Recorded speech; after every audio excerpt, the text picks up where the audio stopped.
1, 2, 1, 2.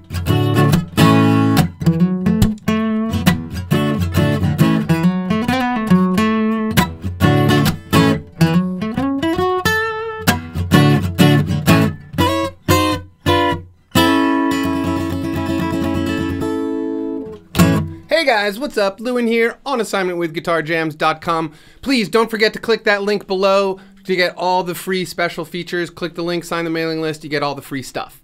Now, what I wanted to talk about with you guys today is how to start your guitar solo. There's a big problem for a lot of beginner guitar players. Where do you start? That's the hardest thing, I think. That's what I hear mostly from my students. So I was taught this trick a really long time ago, and I absolutely love sharing it. The first key element of this idea is to know as many positions for as many chords as you can.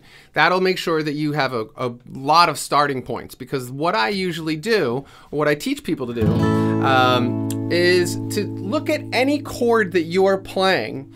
And if it's the root chord, meaning, you know, if we're in the key of A, if you're playing A, or any of the chords in the key really, you can look at these notes. All 6 notes that I'm playing here are all great places to start a solo. Some of them are better than others, I will say, but you can really choose any one of these 6. So, and like I was saying before, you know, multiple positions help, because then it gives you multiple starting points. So A major here, A major here, A major there, and A major there. So here's D, here's another D, or suspended, here's this D, right? So then what you want to do is, so like the thing I was playing at the beginning here is in the key of A.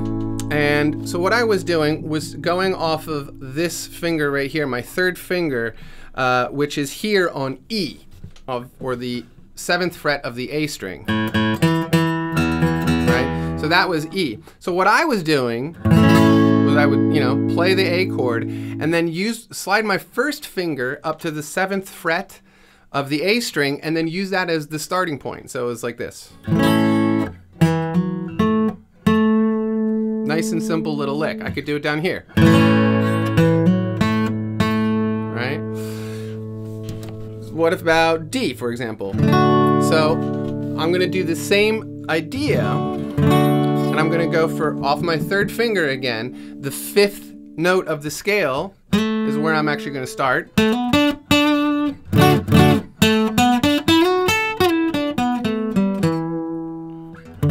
Right? So what you want to do is start looking for the pentatonic patterns and the scales that you guys should all know. Guitar Jams people, you should really have all your pentatonic scales down. But you can look at this particular formation of a chord and see a lot of the D major pentatonic scale. You also end up seeing a lot of the A major pentatonic scale in this shape, but those two will, you know, you see a lot of those same notes. They share a lot of notes. So let me, for example, so here's D, right?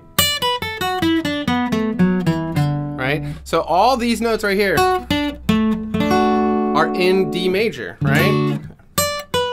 That one, and that one, right? Those are all in D major. Now the other thing you can remember is you don't have to start on a different note. You don't have to start on like the 5th element of the key, which is what the trick I'm showing you now. You can start on the root like I did in that one part. I think I went like, you know, something like that, where I pretty much just arpeggiated through the chords, meaning I played the 1, 3, and the 5 of the chord. And then the octave, right? So these are just really simple little things that you can use to help find starting points for guitar solos. It works for any key, and it works with, you know, major, minor, pentatonic scales. It works for lots of different scales, this method of finding the launching point. So that's pretty much it, you know. Choose a chord, study all 6 notes or however many notes of that chord you're playing, and then try to, you know, figure out which ones of those notes work really well for starting solos. They're also great places to end solos. You know, as a soloist, you want to think, where am I starting and where am I ending? Those are my two biggest concerns when I'm taking solos. The middle sort of just has a tendency to come to me, you know, whatever, I've been doing it for a long time. So that kind of stuff, the middle of it, I'm not too worried about. Starting and ending in the right place, my two biggest concerns during a guitar solo. So that's pretty much it. Just a little quick tip for how to start a solo. If you like what I'm doing over here, please come check out my own channel called GarageBand and Beyond, where I do a lot of guitar equipment reviews and do-it-yourself projects, home recording, lots of home recording stuff. So that's it. I hope you guys enjoyed the video. Please click the link below and I'll talk to you next time.